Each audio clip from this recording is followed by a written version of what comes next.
Oh, yeah. What's up, everybody? And welcome to episode 45 of the Sailor Jerry podcast. My name is Matt Cawthron. I am still your host. And today is Thursday, September 22nd, 2022. And yes, ladies and gentlemen, Sailor Jerry Spiced Rum is still made the old school way. 92 proof, bold, and smooth as hell. If you don't know, now you know. All right, we are almost done with September here. The year is flying by. The Bronx just released a B-side single called Blowtorch for promo for this crazy-ass tour that we got coming up. If you haven't heard the song, it's one of my favorite Bronx tunes. Go check it out. It's all over any streaming platforms and, of course, iTunes and all that stuff. We're hitting the road. First show in San Diego on October 4th. That's going to be with the Bronx, the Chats, Drug Church, and Scowl. What a lineup. What a tour. We also have Meatwave and Robot Monster joining us on the second half of that tour. So go to thebronx.com, BRONXXX, and get your tickets. It is a concert event not to be missed, ladies and gentlemen. I hope everyone is good out there. I got my ass kicked on the Colorado River last week, and it felt great. I went camping with some friends, went kayaking, got a little full moonlight, coming over the mountains on the base of the Colorado River. It was absolutely beautiful. So I'm feeling refreshed. I'm feeling revitalized. And this episode we got coming up for you right here is a very special one. So let's just get into it. It's time for episode 45. Tim McIlrath is the lead singer of Chicago's punk rock heroes, Rise Against. In this Windy City episode, we take a look back at Tim's evolution as a singer, a songwriter, and a human being. We also dive into the details of the band's incredible breakthrough into mainstream success. Of course, we talk about the diverse musical history of Chicago, the band's most recent headline-grabbing tour of Alaska, singing the national anthem, writing the perfect record, falling off of stages, and so much more. Tim is an awesome dude. He's a great friend of mine, and this episode was long overdue. It's one of my favorites, and it's definitely the reason why I love doing this podcast so much. So sit back, relax, pour yourself some Sailor Jerry, and let's go.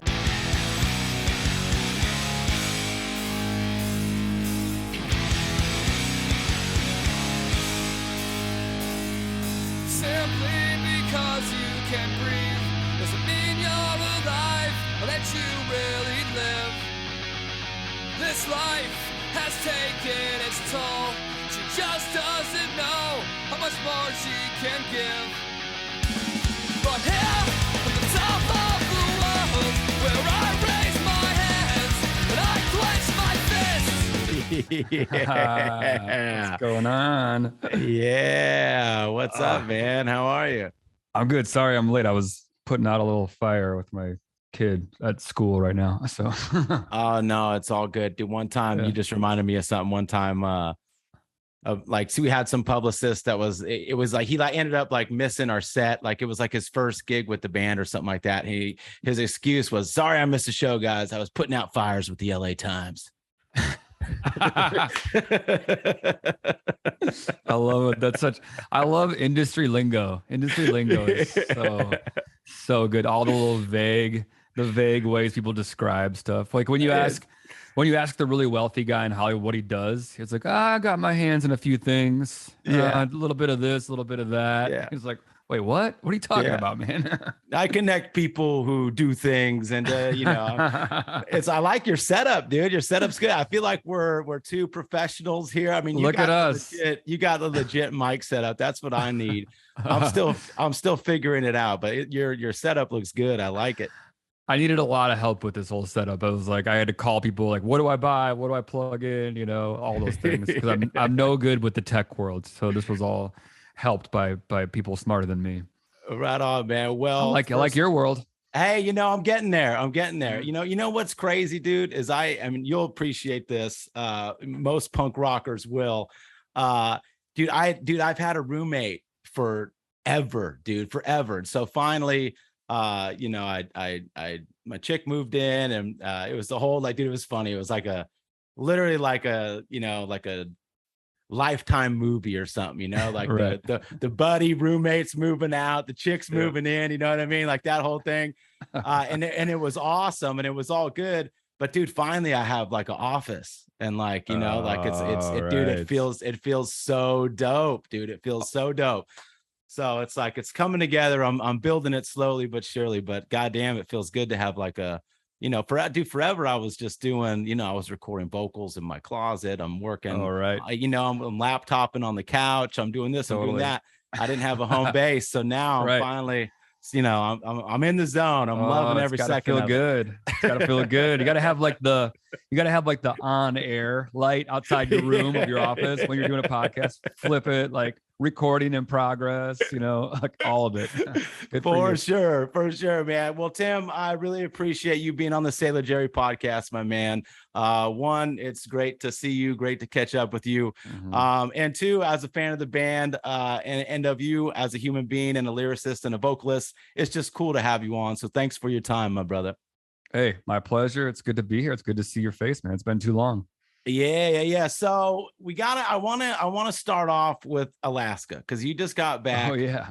You just got back from Alaska. And first and foremost, a couple things here I want to unpack. One is just the place in general, because I've never been. I've always wanted to go. I don't know if this was your first, second, third time going. If it was first time, was it just, Plains Hotel gig, or did you have time to check anything out? What was your first experience like in Alaska? I feel like Alaska's been like asking us to come for like 15 years, and like it never made sense. It was a kind of show where like we'd have to like spend money to play it, And so we've always just felt like, sorry, it doesn't work. And this last time it came through, it was still didn't make a lot of sense, but we were like, man, we got to go to Alaska. Like we've never been, like it's never going to make a lot of sense flying, all the way up there and renting some gear. But if like we don't do it now, when are we going to do it? So we got up there, we played the Alaska State Fair, which was interesting. And then I did stay an extra night where I was able to get out like on one of those like cruises where they take you out to see the glaciers and wildlife. Yeah, that's what I was going to ask. So you saw it. How was it? It was just so beautiful. I don't know what I was expecting, but it was like beyond my expectations. And like, I can't vouch for what Alaska looks like the whole year, but I know I was there a weekend in late August. It was perfect. It was beautiful. It was epic. I want to go back. Spending the extra 24 hours there was not nearly enough time. There's obviously way more to that state. A bunch of our crew guys stuck around for days and like did all kinds of stuff. They went like dog sledding and whitewater rafting and hiking and camping. And so everyone was like taking advantage of it. It really was just like beautiful. I remember I got to Hawaii for the first time, or like properly, like just in this last year. And I finally see what everyone's talking about, like, oh yeah, this place is incredible. And I felt the same way about Alaska in like a different way, like a different climate. Like, oh yeah, this place is really incredible. And now I want to go back. Right on, man. That sounds awesome. I've always wanted to do the glacier trip, and just in general go to Alaska. I just heard it's a beautiful place, and it also seems just kind of like, it's got a little mystery to it too. It seems like it's got a little bit of an underbelly. It seems like a crazy place too. You mentioned the state fair. You mentioned it was an interesting gig, because here, this whole time in my life, I thought Rise Against was about unity, equality, and compassion. And it turns out that you guys are all about hate, alienation, and anarchy. So, you got a little bit of a blowback from the gig in the press about, the Alaska State Fair shouldn't be used to destroy the soul of America, which is the most amazing quote. And honestly, has to feel great. What was the show like? Yeah. Well, the jig is up. Like you said, they figured us out. Finally got to the bottom of the Rise Against agenda of hate and anarchy. The show was great. Like the article you were talking about was like definitely one of those bizarre like news feed. It almost read like artificial intelligence wrote it. You know, it was like Definitely I don't even bot. right. Yeah, I don't even think that author was at the show. You know, like it was just seemed like it was a lot of just weird sentences from like a far right wing conservative perspective, just strewn together as like an attack on maybe on their cell phone provider company, whoever sponsored the show.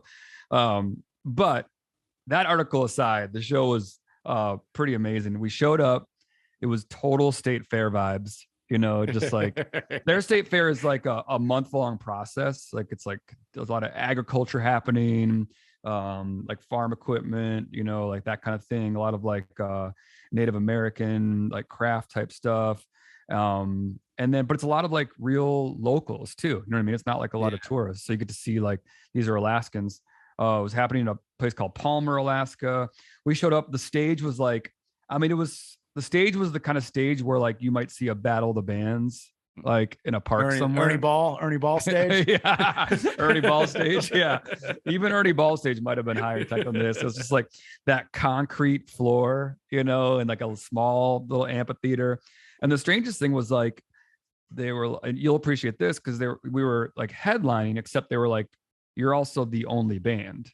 And we're like, oh, so what do we do? Like, well, you just go on at 7.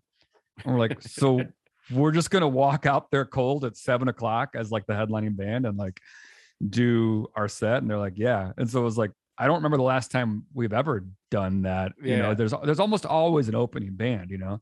And I feel like opening bands serve a purpose the same way like a stand-up comic will always get somebody to warm the crowd up, you know, like, because crowds aren't quite ready for like the thing they came for right away. They got to loosen up a little bit. No one likes to go 0 to 60 except complete psychopaths. Exactly. Yes. So that opening band serves a purpose, you know, like, and you've done it too. Like you've been the opening band, you've been the headliner, and you know the difference, you know, like I was thinking actually we both did that Foo Fighter tour, right? Yeah. So we were in the Midwest and Mariachi was opening, right? Yep. And then we were going on second, and obviously the Foos were it was their show. And like, you know, that crowd took a lot to warm up, you know, and they weren't even warm by the time we got there. So it was like, still like, whoa, like people are still parking. They're still like buying merch. They just like, they're off the phone with their babysitter, you know, they're kind of still stressed. They got in traffic on the way there. They're not quite ready for like that headlining act quite yet. No, absolutely. I mean, I on that tour, on those types of shows, you know, as the first band, I mean, you're almost, you can say anything you want. You're almost just saying whatever you can just to stick in people's minds and get them to remember you, to get them to pay attention, you know, look over here type of thing. Mm-hmm. But for us, the El Bronx on the Foos tour, we had, I think it was 20 minutes, something like that. So, I mean, it was a fucking blast. And it's crazy because even in that environment, it was still a huge tour for us and for the band, you know? Yeah. And every night we got up there, it just went by like that, but it was so much fucking fun. But yeah, I mean, those types of gigs, people are pulling up.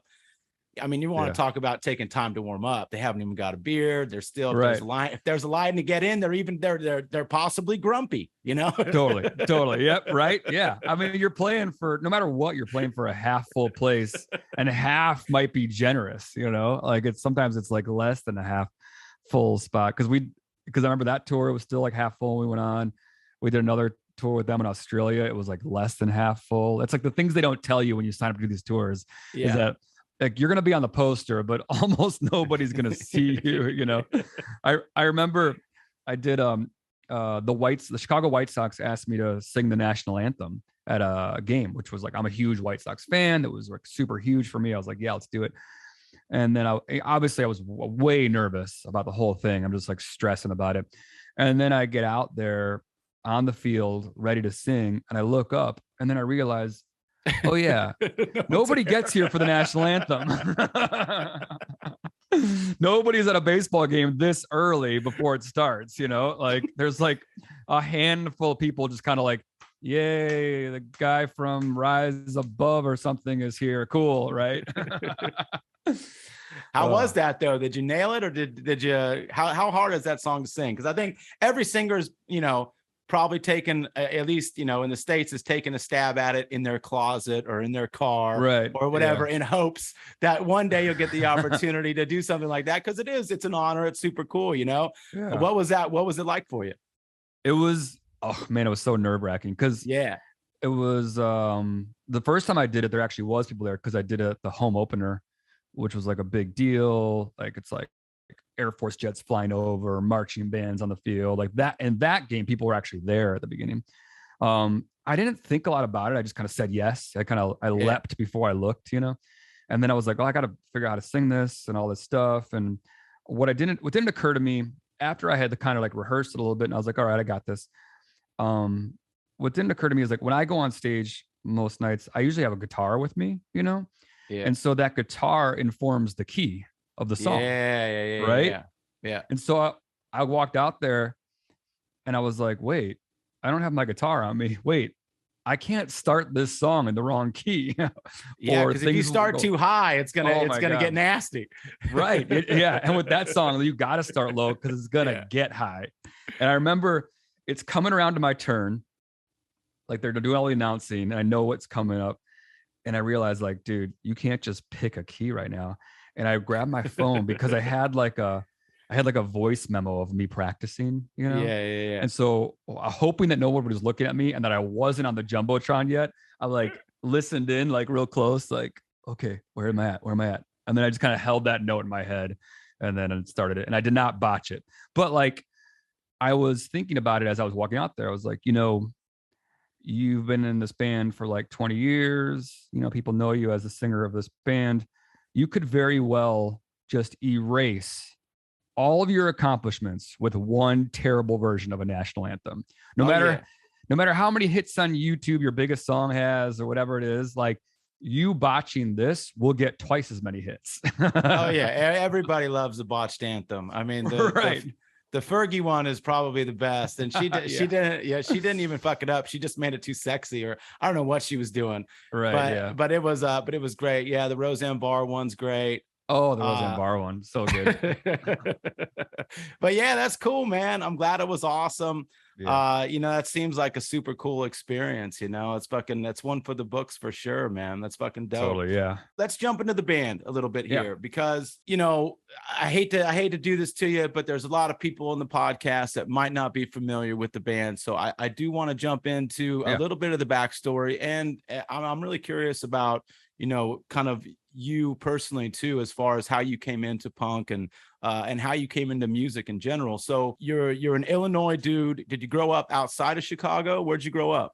Yeah, just outside of Chicago, probably like 20 miles outside of Chicago, just northwest of like O'Hare Airport, Awesome. Burbs. Yep. Nice. And was there any sort of music in the family, or any sort of artistry in the family at all? Or where did your love for music kind of kick off? Yeah, it didn't come from the family. The family was largely void. I went to like an Irish Catholic school for most of my life. My parents weren't musical. And so I discovered punk, metal, that kind of stuff like in my adolescent years, while I was like wearing a uniform in my like 7th grade, like junior high, and me and like a couple misfits were starting to get into like, thrash and metal and stuff like Metallica and Slayer and Iron Maiden. And then that would have been like the early 90s. So like that was just as like a lot of like the alternative college rock scene was starting to percolate a little bit. And just before Nirvana would kind of change it all. And so we had some older brothers, older sisters that were just passing us like mixtapes with like everything from like, I had a punk mixtape that had like Social D and Naked Ray Gun and Jawbreaker was on it, and Fugazi and Minor Threat were on it. Screeching Weasel was on it. Yeah. Peg Boy was on it. Chicago had Screeching Weasel and Peg Boy at the time, which were huge when I started going to shows. That was big for me. Bands like Los Crudos was like a huge eye opener. Yeah. And so all that music was kind of hitting me at the same time.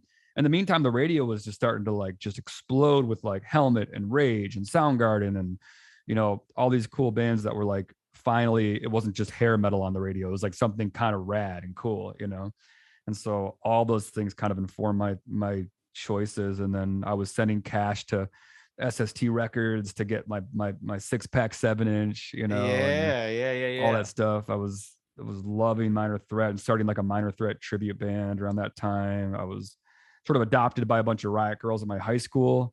And they were showing me like Bikini Kill and Heavens to Betsy and Heavenly and Team Dresch and all that stuff. So it was all just this whole like underground culture was just like, I couldn't get enough of it. You know what I mean? Yeah. Just like falling in love with all of it. I was skateboarding too. And so that was like pre-X Games skateboarding, you know, when like it was still very underground and you could be arrested just for holding a skateboard walking down the street. So that made you kind of part of a tribe. And so I just fell in love with all that stuff. There's something special about your path when it kind of comes from a natural place of just like you find it as a kid, or it's like an escape or something, a counterculture thing that you dive into. It almost means a little bit more, you know, because it's something that you kind of found in a way that maybe you weren't supposed to, but that obviously destiny wise, you were most definitely supposed to find it, you know? So I know for me, like music was my escape. Like when it was like the one thing that I found that I was like, man, I'm diving into this like all the way. Like I just love it, you know? And it's like going to punk shows, the scene around here at the time. I wanted to talk about Chicago in the 90s, like you were saying, because, you know, punk wise, you know, here when you know, during the skate punk era, you know, we had obviously, you know, here we had Pennywise, we had the Vandals, we had a bunch of stuff going on here. What was the Chicago scene like in the like kind of late 90s, you know, right before kind of things kicked off with Rise Against? Because you were singing in Baxter, was it right? Yeah. I was singing in a band called Baxter, which was like me, Neil Hennessy, who plays drums in the Lawrence Arms, and then cool. More recently, he's been playing drums in Joyce Manor and actually Sparta also. So he's like a busy dude. But me and Neil's one of my best friends. We grew up together, like went to high school together, knowing each other since we were like 15. And then we played in Baxter together with some good friends of ours. And that was like our high school thing. You know, we thought we were like Fugazi, you know, or something like that. And that's so great. Because it does have like a Fugazi sound, but it's like a pop punk name. Totally, yeah. One of those like first band names where like you don't have a good name, you know. Like we had a lot of fun, man. It was a good time, and then we slowly got better, and we kind of became kind of like your staple Chicago opening act when like when an act might come through. And so we play the Fireside Bowl a lot. We opened for Hot Water Music in their early days. We'd open for like hardcore shows like Snapcase or Strife, because like we kind of fit into that world a little bit. We'd open for Good Riddance, opened for Boys with Fire. We opened for, you know, a lot of bands that I would go on to become like friends with and like play shows with. And that was really cool because I loved all those bands, and it was cool to like go back and like talk to like Chuck Reagan. He remembers my band opening for his band like when I was in high school and that kind of stuff. I love that connection. And so we were, like if you went to go see like a pretty good punk band at the Fireside, if you got there early enough, you probably saw my high school band. Like we were like kind of your guys. And I think we kind of had a foot in a bunch of different worlds when you're asking about like that time of mid 90s Chicago. So like a lot of different things were happening, and I kind of loved all of it. Like I wasn't, I kind of blurred the genres a little bit because I loved the Midwest emo thing that was happening. So like Cap and Jazz, there was a band called Sidekick Kato that was playing, like bands like Braid were playing a lot back then. Everything from like Sarge to Lester King to, you know, Joan of Arc eventually, or Sweep the Leg Johnny. All that kind of like cool emo stuff was happening, which is crazy because it's all coming back now too. I'm like turning on like, you know, Spotify, and I'm hearing bands that sound like Cap and Jazz. Like, holy crap, this is, it's just so bizarre, but it's stuff that was close to my heart. But as much as I love that stuff, I was still totally down to go see like an Earth Crisis show and go see a Snapcase show and go see Strife and Integrity. I loved that like mid 90s Victory Records, like stuff like Guilt and, you know, we were close to Kentucky, so Endpoint would play, or like Falling Forward or Elliott, all those bands would come through, all like kind of very Midwest thing. I loved all that stuff too. And then I still loved, the Good Riddance that would roll through, or AFI that would roll through, or at dude, the Good drive-ins Riddance was so through. good, dude. Good Riddance was so, dude, they were like, it's crazy how I think they were, especially for that time, for dudes like me and you and guys from that time, that they were such a super important band that had a big impact, I think, on a lot of bands, because they had such a good sound, and Russ's voice was so dope. The lyrics were good. They were a band that kind of blurred it too. They had kind of one foot in the hardcore genre, one foot in the Fat Records world and all that stuff. And they were just a band, and they went on a run too. They put out like, they put out like 3 or 4 just bangers in a row. Totally. Like, dude, like they put out some fucking great records, dude. They were a cut above, you know what I mean? Like they were, you could tell these were like 4 talented dudes. Like they had great players in their band. They had great songwriters. Like you said, they were just as good at like a cool pop punk song as like a good like hardcore song. Russ is smart as a whip. He's like putting down really cool lyrics that are challenging a lot of status quo and that kind of thing. And so they blurred that hardcore and punk world. We would go on to have Russ would sing some guest vocals on our debut album, which was really cool, because we were nobody at the time, you know what I mean? So it was cool of him to get on a plane, and he kind of like pitched in and slept in a sleeping bag at a studio in Indiana, and like did a couple vocals and some songs, which was really big for us back then, because we needed all the help we could get, and it was cool of him to do that. That's dope, dude. And then so going into the birth of Rise Against, so you're doing Baxter, you're doing what was the band called with Pete that you were in? So me and Pete once played in a band called Arma Angelus. That was like kind of mathy, vegan, straight edge metal type stuff, and like right up my alley. It was like, I don't know how to describe it. If people are familiar with like Creationist Crucifixion or Abnegation, like all those bands, like that was what those guys were into. And I got to qualify too, I was like one of like 5 rotating bass players. That was really like Pete's brainchild, and a guy named Dan Benai and a couple other guys, like that was their thing. And I was happy to be along for the ride, and we did it. And then were you playing bass because you loved it, or were you playing bass because it was there, or what happened? How did you end up with a bass in your hands? They needed a bass player.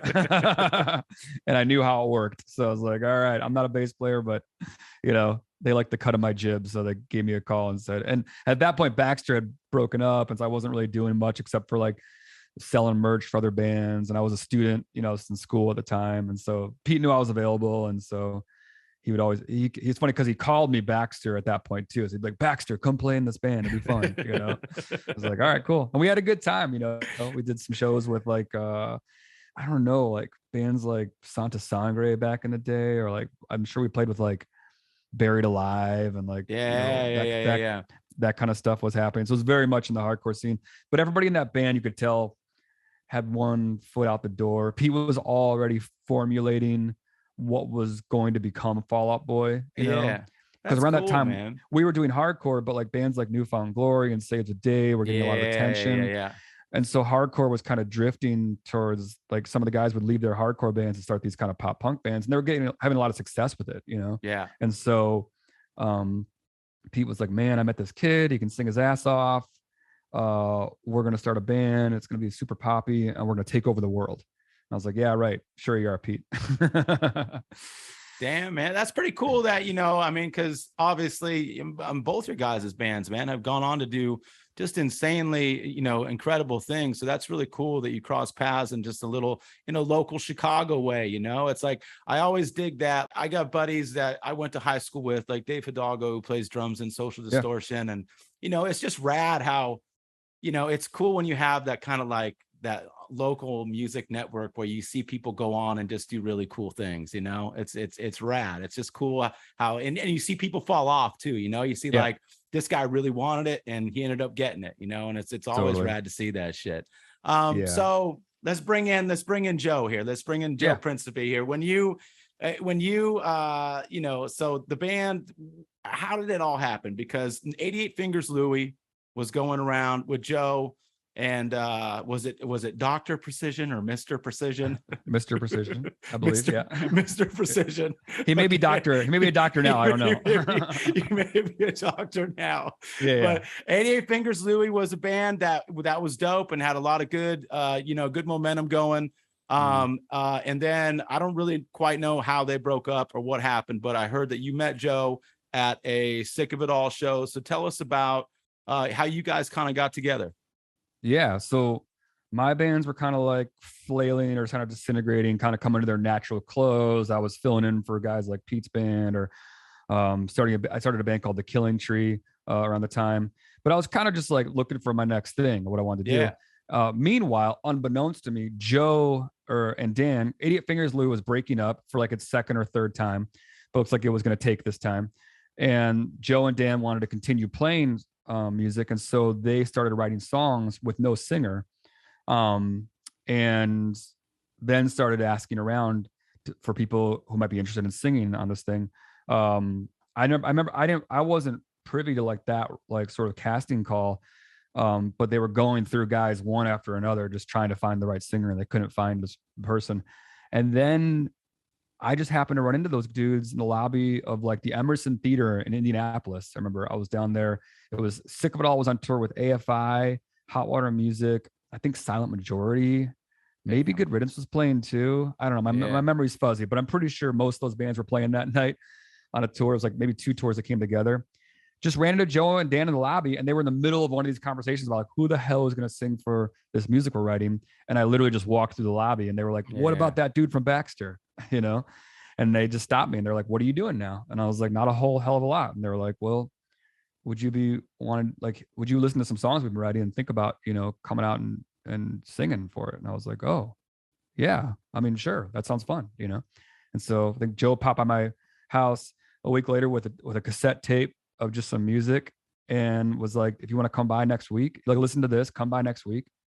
And we jam in Dan's basement. And I was like, yeah, let's do it. So that's exactly what I listened to the tape a few times, and then went to their basement.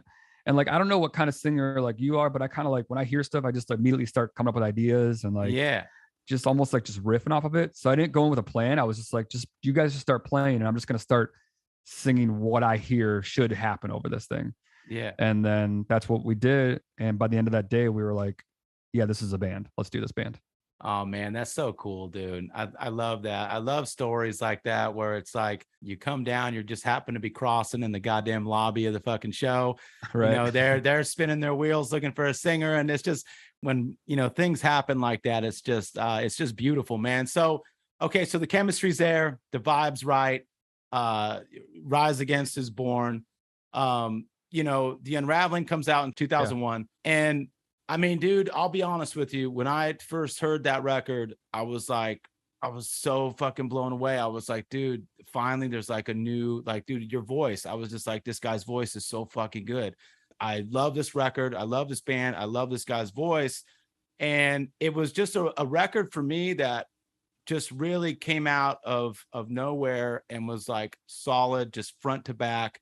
I mean, it was like very much a kicking open of the door kind of debut for you guys. What do you kind of remember about tracking vocals on that first record? Because when you look back at the Baxter stuff and like you said, it was kind of pretty heavily influenced by other bands, and you can hear it in your voice. You can hear you kind of looking for maybe your personality, your style, your confidence, whatever. But I'm curious if it's this way for you too, because listening back to the debut, you sound out the gate like confident, strong. You're like, this is what you were born to do. This is the band you were born to sing in. This is where you're at.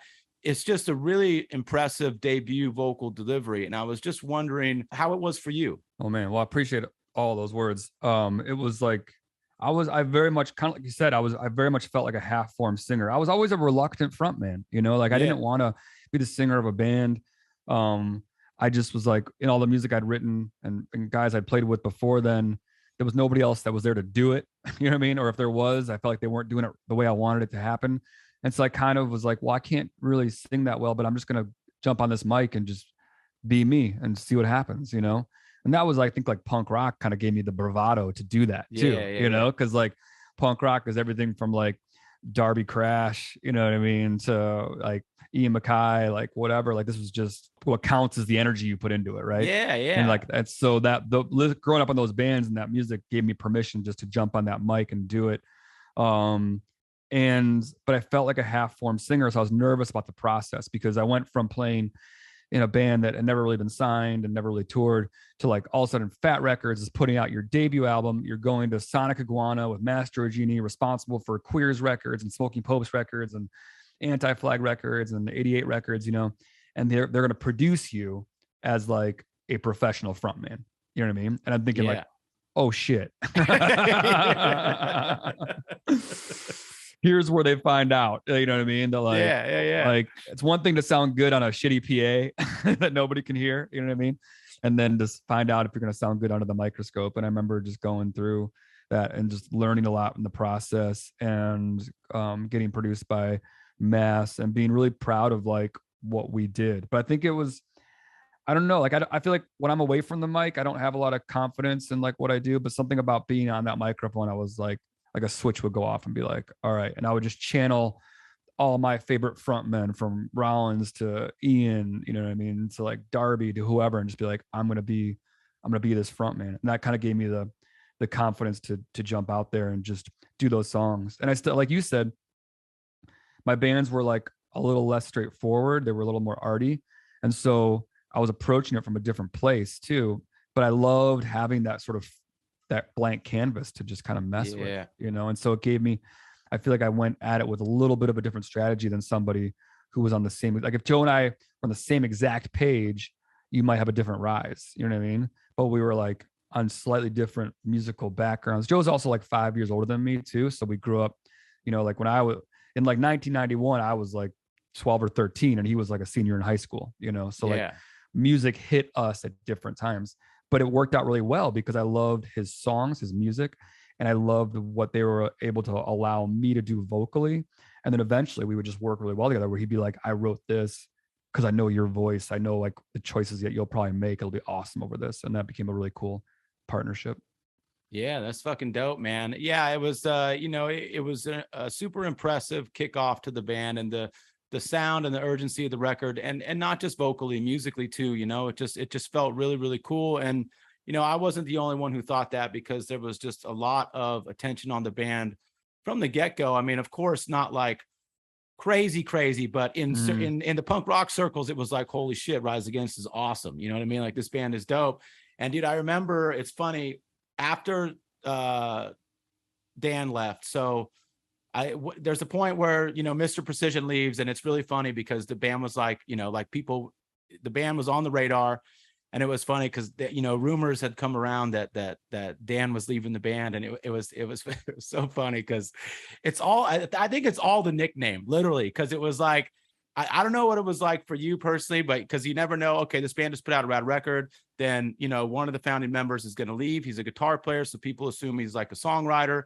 And it added extra weight because his name was Mr. Precision, you know? So it was like, did you hear Mr. Precision is leaving Rise Against? Did he hear, you know? And then it was like, well, what's going to happen? And, you know, of course, you guys just, I mean, doubled down and just went on, you know, a run of the ages. But, you know, I remember when you came into Nitro Records where I used to intern. Yes.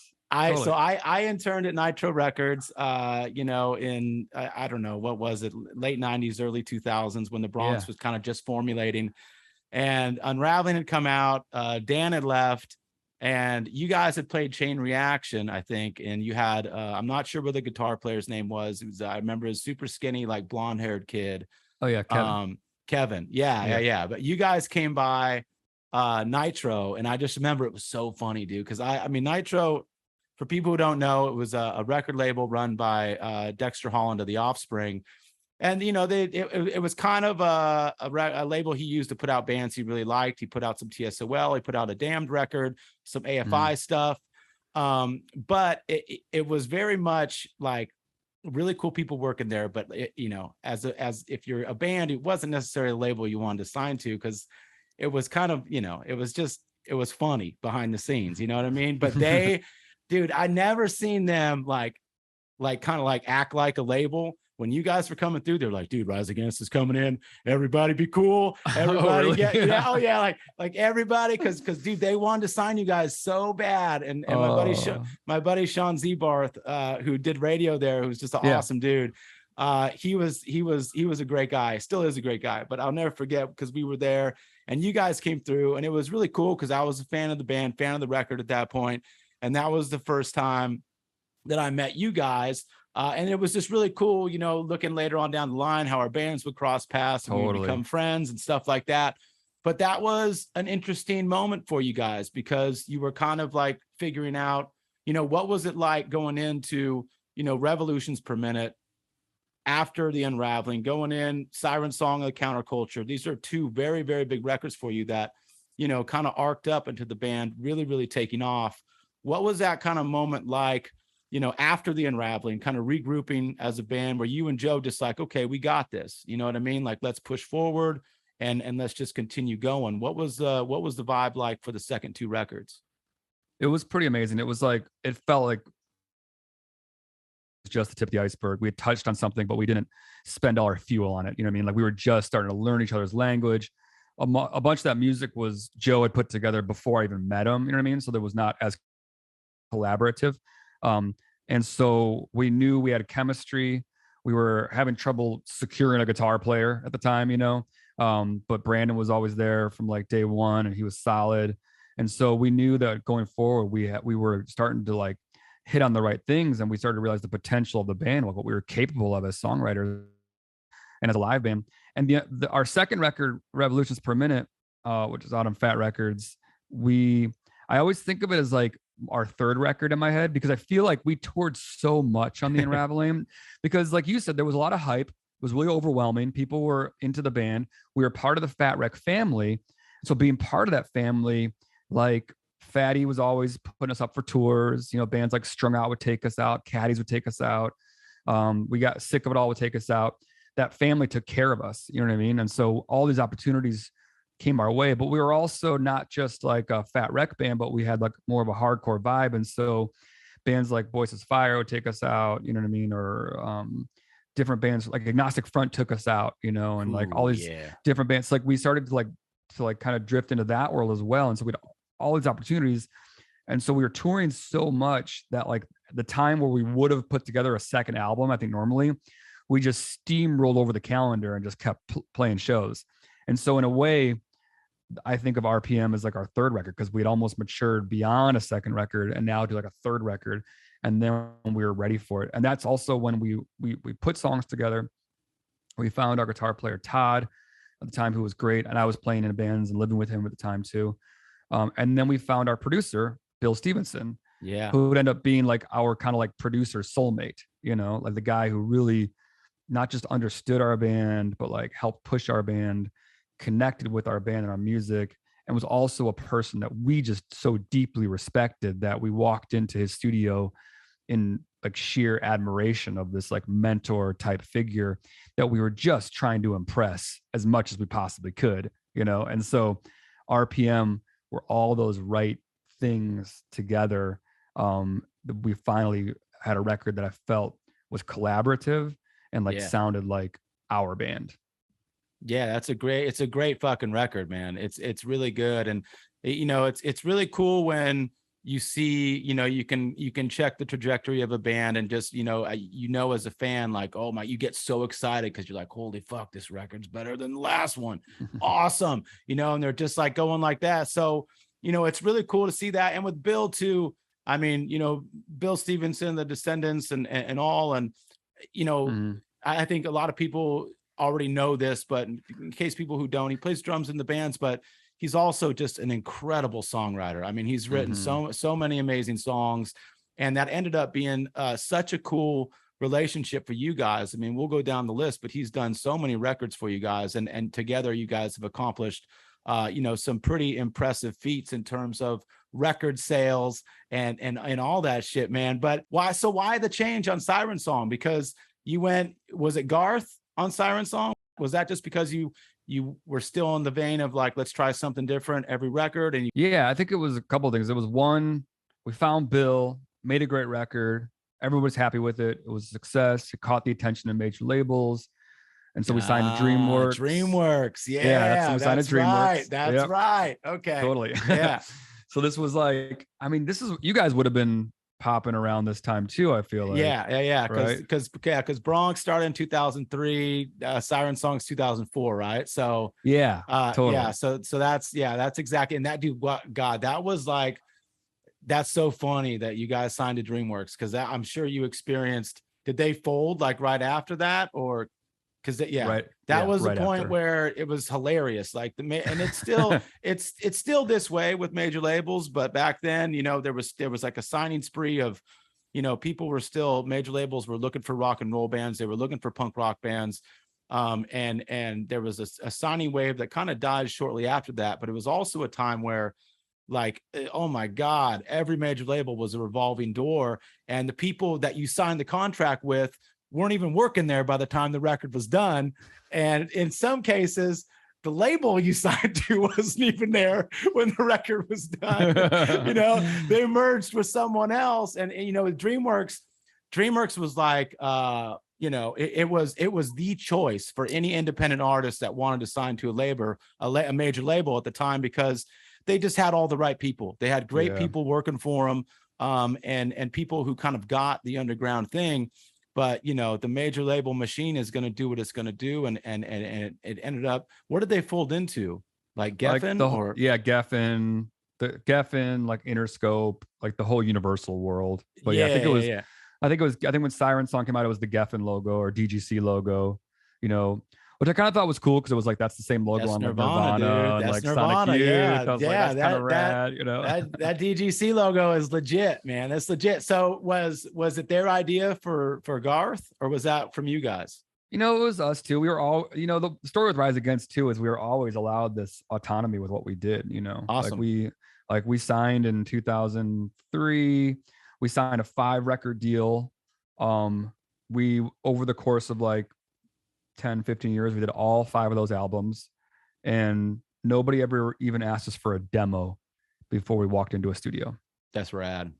Everything you hear is just the same thing the label heard as a finished product, so I know it's a bit of a unicorn in like the major label world, but like we somehow were just allowed to do our own thing and make our own choices. I think that's a combination of people trusting us. We had some success, so that gives you a little bit of permission.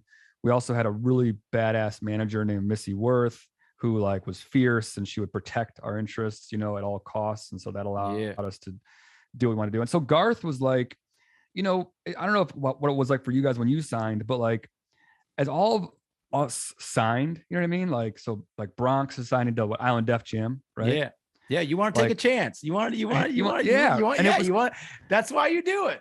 Totally. And I felt like, I mean, if it was, I don't know if it was the same for you, but like I felt like the general vibe back then between like you guys, us, like Poison the Well and Thrice and Thursday, like Taking Back Sunday and Avenged Sevenfold and AFI, Sparta at the Drive-In.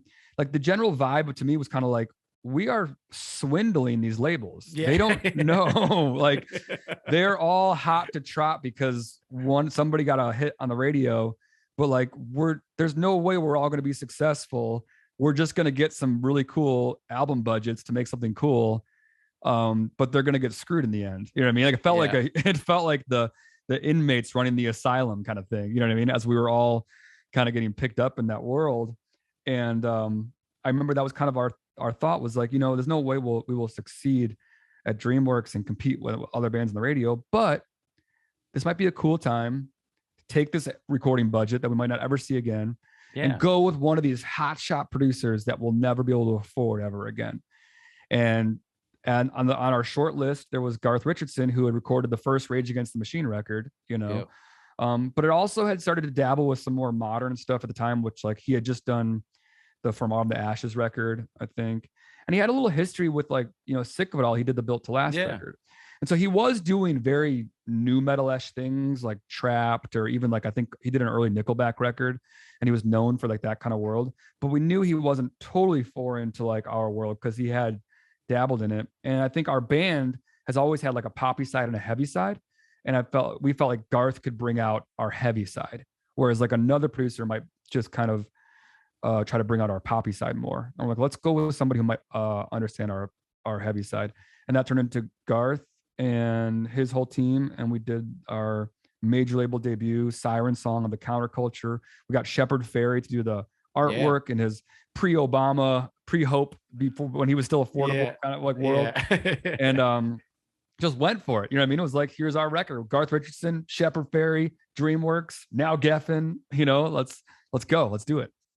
Yeah, man. And you know, I mean, it was a big record for you guys. You got Give It All and then Swing Life Away on that record. And, you know, one thing I wanted to talk with you about, and, you know, before we go on, I got to give Brandon Barnes, drummer, you got to give him a shout out, of course. I know we're talking about you and Joe a lot.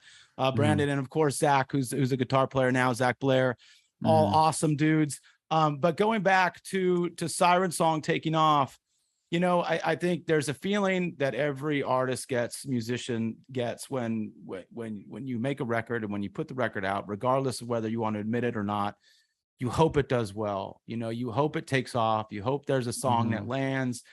You want your music to be heard and experienced by as many people as possible, you know, and it's like, I just want to know, like, when the record started gaining momentum, you know, Give It All hits, Swing Life Away was huge. Video was big, you know, and you still have a bigger record to come. But what was that moment like for you guys as, you know, you've gone from an incredible debut in the Unraveling, stepping it up, forming as a band in RPM, signing a major label deal, putting out this, you know, big producer record, Siren Song of the Counterculture, 2 big singles off it. The band is now, you know, on the radar of the mainstream music fan. Radio stations are playing your tune. What was that moment like for you guys as the band, you know, kind of broke through? It was pretty crazy. It didn't happen right away with Siren Song. Like, we put the album out, I think, we were all expecting, like, okay, now our lives are going to change, right? Like, we did this. Yeah. It's like that moment, that full on, like first week record sales, like, holy shit, like, it's all going to happen. And then, like, it didn't happen. You know what I mean? Like, we were still in our abandoned trailer, still playing shows for, you know, the same amount of people. Our fans accepted the record, because back then signing to a major was very polarizing, you know, so you had your fans calling you sellout or whatever. And so everybody's waiting for the evidence to present itself, you know what I mean? And the album, our fans accepted it for the most part. But like, radio didn't embrace it, you know, right away. And then we were like, oh, all right, I guess that was it. You know, like, we'll just sit back and go back to work, what we do. And maybe Fat Mike will take us back, you know, and we'll do another record with him.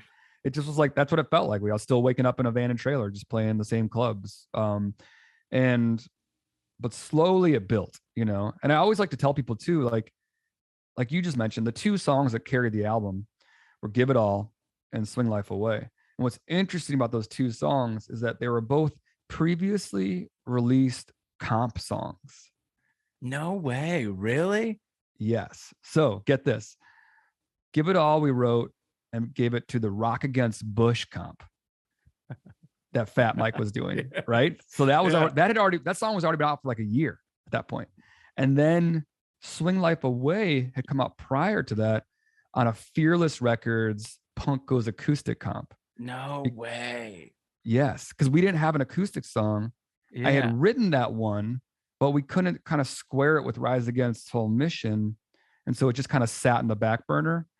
And then when Fearless approached us and was like, hey, can you do one of your songs acoustic? And we're like, well, we can't really imagine that. But Tim has this song that he just kind of wrote. It's just sitting there. Let's give it to Fearless. So we gave it to them. So both Give It All and Swing Life Away had come out on comps. And here's the thing. It didn't change our lives. You know what I mean? Like, they were comp songs. Like, our fans liked it. People got a little into it, you know, but like, for the most part, you know, came and went. Yeah. But and comps were big back then. I mean, comps were, you totally. know, it was a big thing. Absolutely. That's what people might not realize now, but yeah, old school playlist. It was the original playlist. Exactly. Yeah.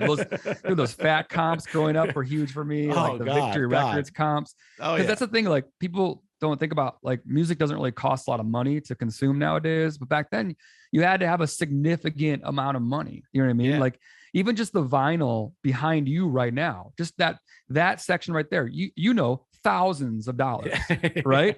Yeah. Thousands of dollars for stuff that people stream for $8.99 a month of, like, you know, as much as they want. And so comps were important because it was the way you just heard what a band sounded like, you know, and it might be your only interaction with that band because you couldn't afford to buy all 12 records on a comp. You might just get that one song. So that was a big deal, but it wasn't like a life-changing deal for us. And then we were encouraged to re-record Give It All, which we were planning on doing. But then Swing Life Away was not our plan to put on the album. And it was our A&R guy, Ron Handler, who heard it. He's like, what's up with this comp song? We're like, oh, and I told him the whole story. And he's like, you should re-record it and put it on this album, you know, and give it a little bit, another lifespan. And we're like, all right. So we did it. So these two kind of like almost afterthought songs that were previously released turned into like the engine on which this album was driven to like become like a gold and platinum album. That's amazing. And also it's amazing that an A&R guy actually like did an A&R guy job and like Right. heard a song, like heard a song and was like, whoa, that's a great song. We should get this on the record. You know, that's fucking cool, man. Yeah. So that's really incredible, man. And you have, you know, you're going into Suffer and the Witness of 2006, which was, you know, a huge record for you guys. Ready to Fall, Prayer of the Refugee, Good Left Undone. You guys go on a run from there. I mean, Appeal to Reason, massive record. And, you know, once you guys kind of got through, I mean, at this point, you're playing big shows. You're on the radio. How many records are you at right now? How many records is Rise Against Soul? You mean like all collectively all together? Yeah. You know, ballpark. Dude, I don't know. I know that those three albums, the ones that kind of like made us, which were Siren, Suffer, and Appeal, all back to back. I think all of those are platinum. They're all gold. Yeah. And then I think that they're, maybe with the exception of Siren, they're all platinum too. So those three alone are about 3 million albums, you know? And so dude, that's so awesome, dude. What was so awesome was to have that success back to back to back. You know what I mean? Was to have Siren song not be our one hit wonder, not to go down as in history as the band with Swing Life Away. You know what I mean? Yeah. But to come back with Suffer and the Witness, which was our return to Bill Stevenson, you know, and making this record with Bill that was even more successful. And nobody expected us to be any more successful than that.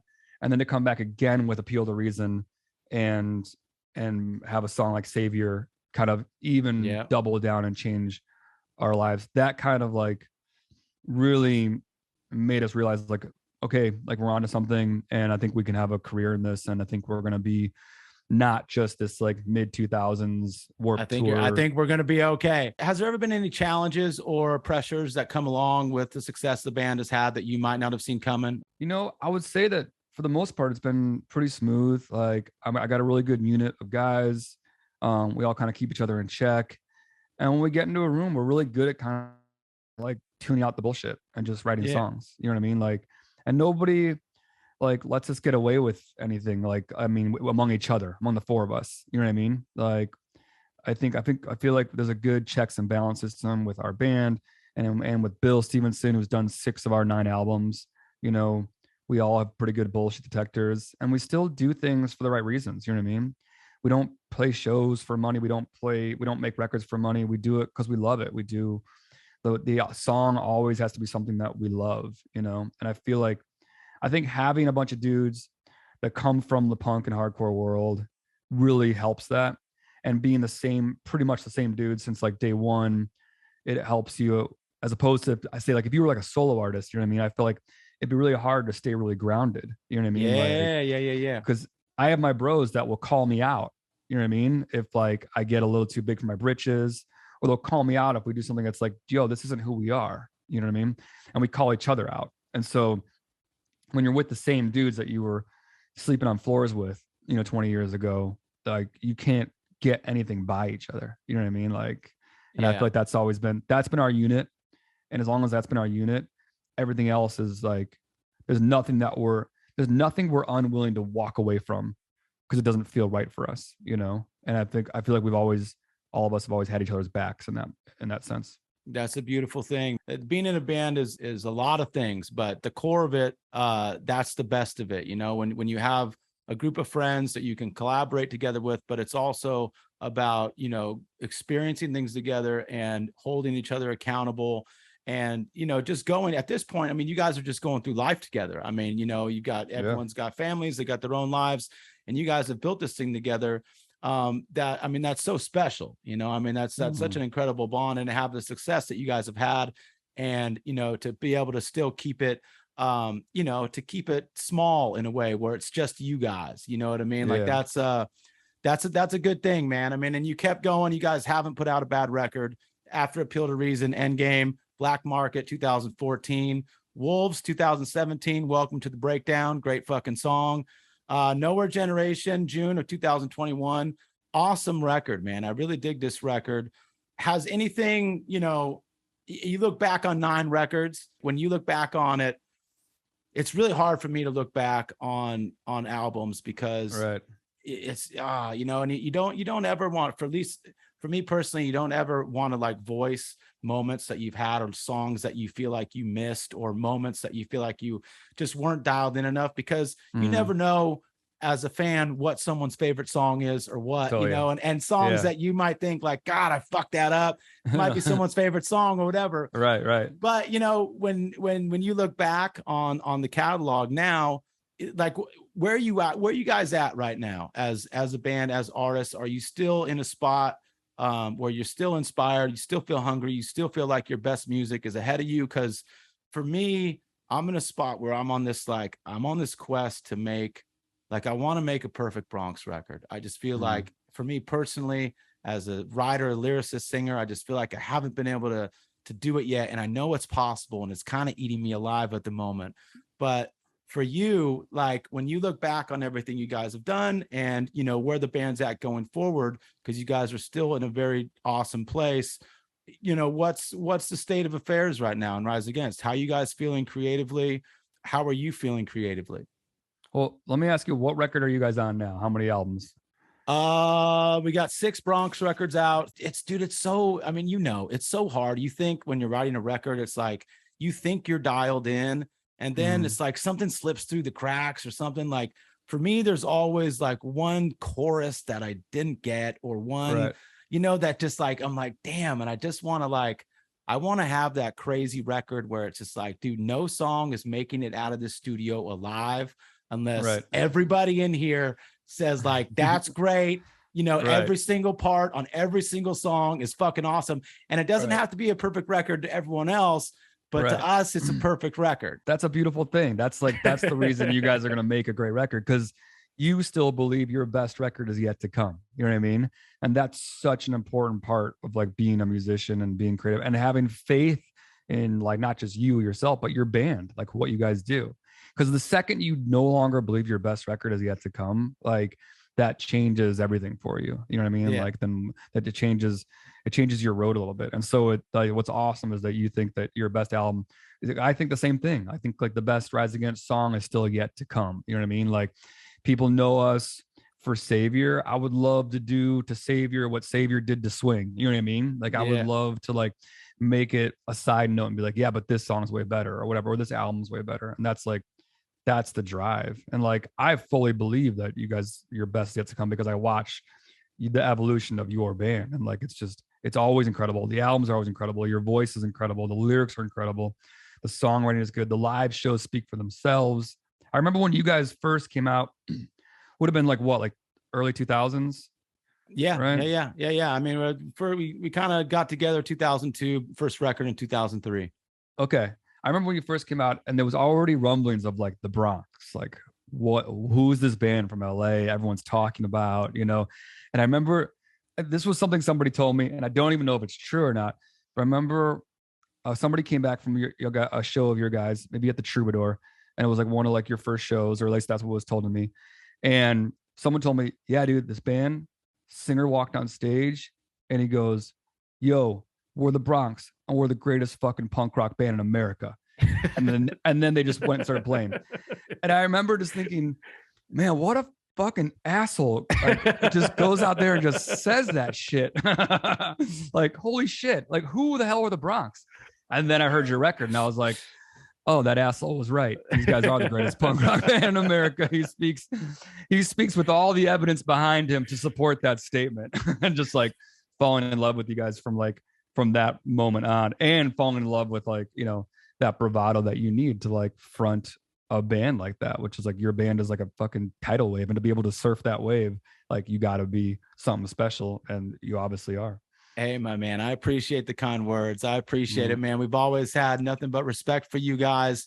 You know, speaking of, you know, fronting a band, real quick, I just wanted to talk about the art of being a front man, front woman.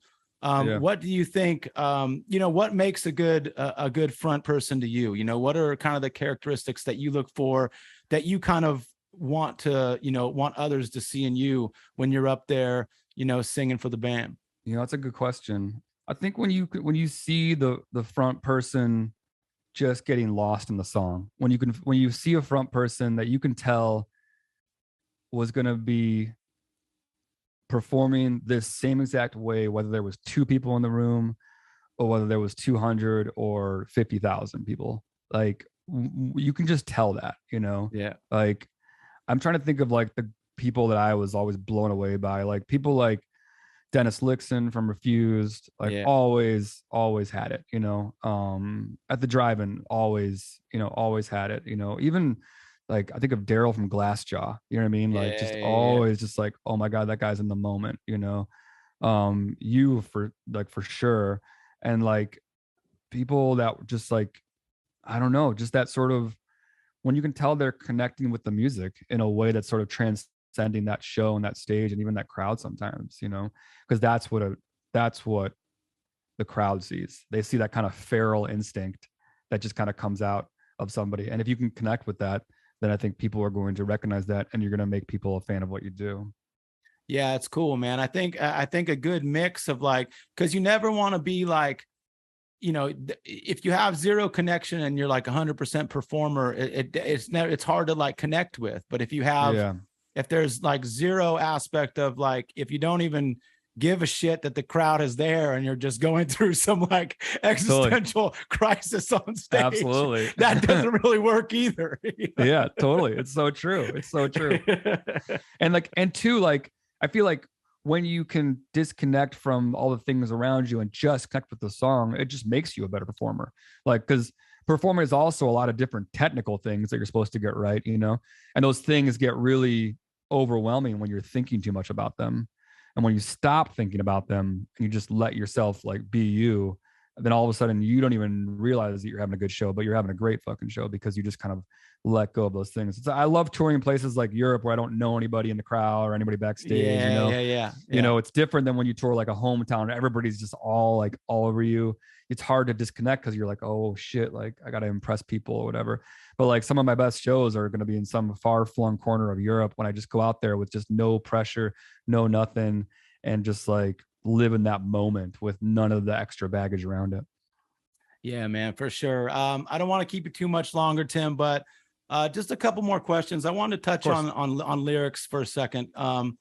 Obviously something, you know, very important to both of us. You know, I just wanted to just real quick touch on your lyrical process. You were very much topic driven in a way of you know, social awareness, things that mean a lot to you. And that comes, you know, from you know, there's a lot of that in the punk rock community. Just what is your kind of process lyrically? And then one question I wanted to ask you on top of that was lyrics or melody? What do you think is more important? Oh man. So I guess I gotta say melody, because no one's gonna hear your lyrics or listen to your lyrics unless there's a good melody. You know what I mean? Yeah. Like the lyrics are important, but if you really care about them and you really care about somebody hearing them, you're gonna have to write them in a way that's compelling enough for people to not just skip the track, you know? Yeah. Like you gotta, if you believe in those words, you got to give them a good vehicle to like get to places, you know? And so the melody is always going to be super important. That delivery method is super important. So it's kind of how I write, I guess. Like I'm usually singing nonsense over songs before I have lyrics, you know? Yeah. Okay. So it's yeah. it's kind of melody first, and then you are you the type of person who has like, you know, are you writing notes in your phone like, oh, you know, this is an interesting thing to write a song about, or this is a lyric, or are you writing a lot, or do you have, okay, it's time to write a record, you know, I'm going to sit down and I'm going to write this record? Nowadays, I'm a lot more like in the moment. Like I just kind of like, I feel like early on, I'd have notebooks full of stuff, you know what I mean? Just always writing and just like pulling from those notebooks, like cool ideas for songs, especially on those early records. And nowadays I'm far less, I'm just more lazy. I don't do all that kind of stuff much anymore.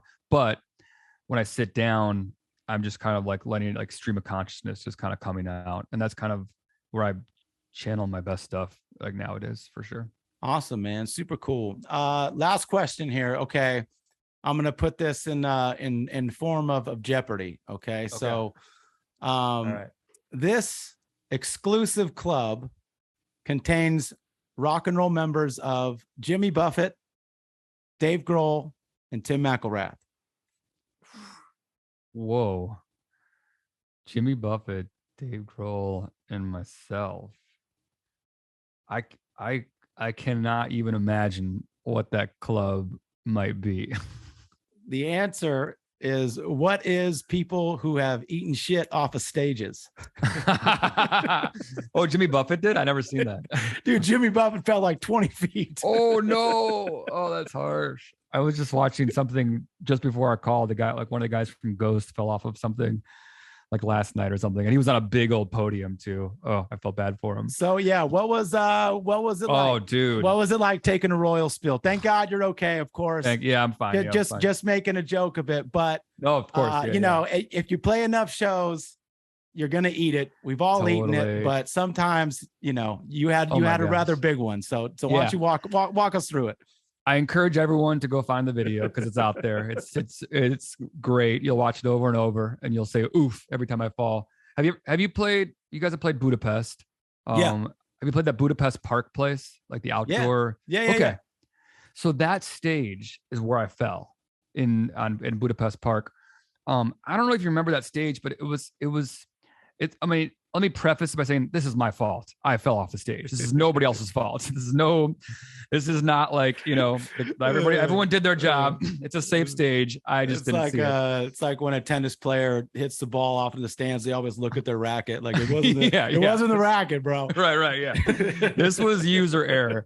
But the stage, so where the stage ends, like just past the monitors, there was your normal kind of gap where a stage would end, right? Mm-hmm. And then there were lights, like a row of lights along the stage, but instead of being directly along the stage, they were like 2 feet beyond the stage. If that makes sense. Yeah. And so they kind of blind you to like that abyss in between the end of the stage and the lights. Yeah. And it was like, I didn't realize at the time, but it was a bit unorthodox as like a guy like you or me who have been on a lot of stages. It was just like a little different setup other than your normal setup. That said, I saw that shit at soundcheck and I made note of it and said, don't fall between those things. That's a little different. And man, we were in the middle of Give It All. So I'm just me and a microphone. And I took one big confident step into what I was sure was more stage. It wasn't like a slip. Nobody pushed me. I fully thought there was more stage there. And I just took a huge step and I just disappeared, just gone, like down, like probably 8-9 feet. And then what was 8-9 feet? Yeah, it was tall. I couldn't reach the top of the stage. I couldn't reach the top of the stage. And then I hit my chest on the lighting rig, which cut up my whole chest, but I didn't realize at the time. But I was like bleeding from there. And then I kept singing because in my head I was like, maybe no one will notice. Yeah, just keep singing. Maybe I can, because I've fallen on stage before, and I've like always tried to like play it off, like, oh, this is me doing Darby Crash. I don't know, you know what I mean? Like I'm just falling around up here.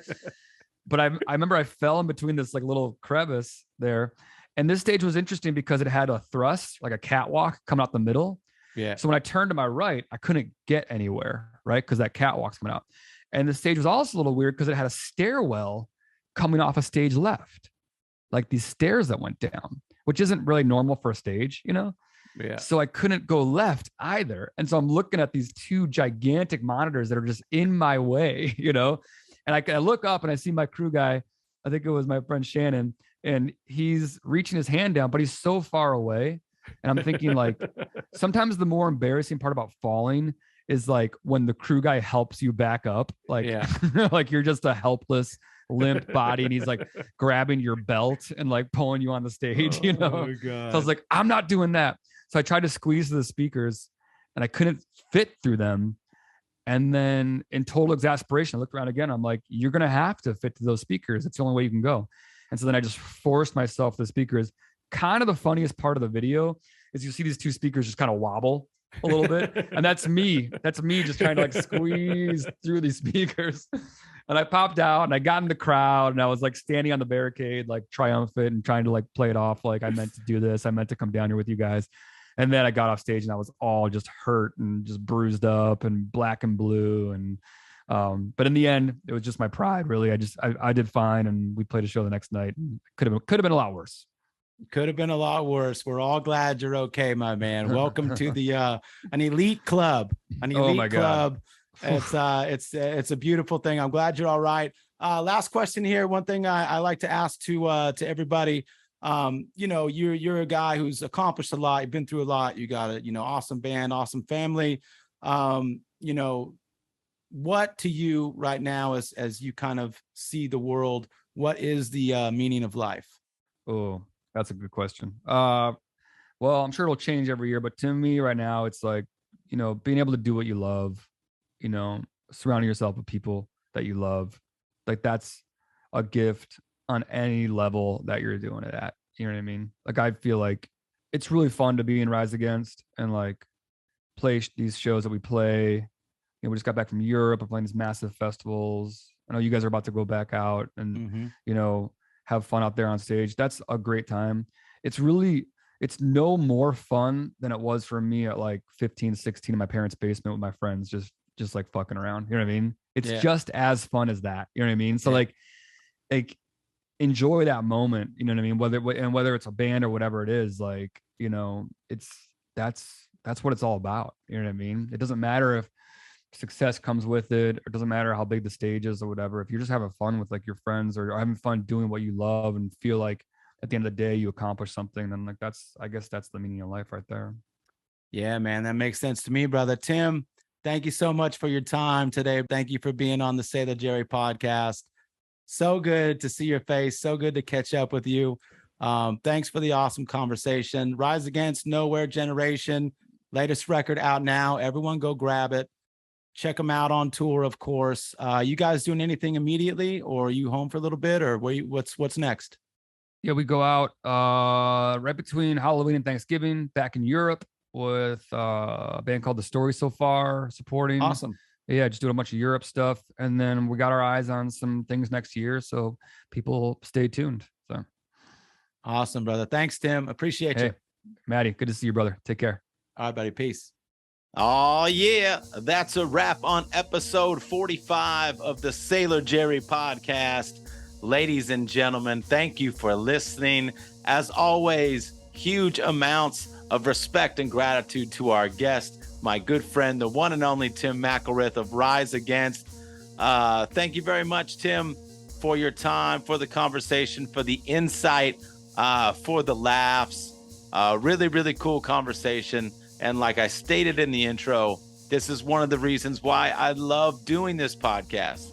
So I can talk to my friends a little bit more in detail about their creative process, their work, their lives. It's just an amazing thing. So thank you very much, Tim, for your time.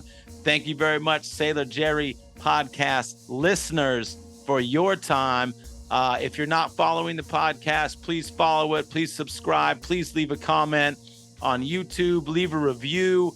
All that stuff helps me so much. So thank you guys. Please follow Tim at Tim McIlrath. You can follow Rise Against, of course.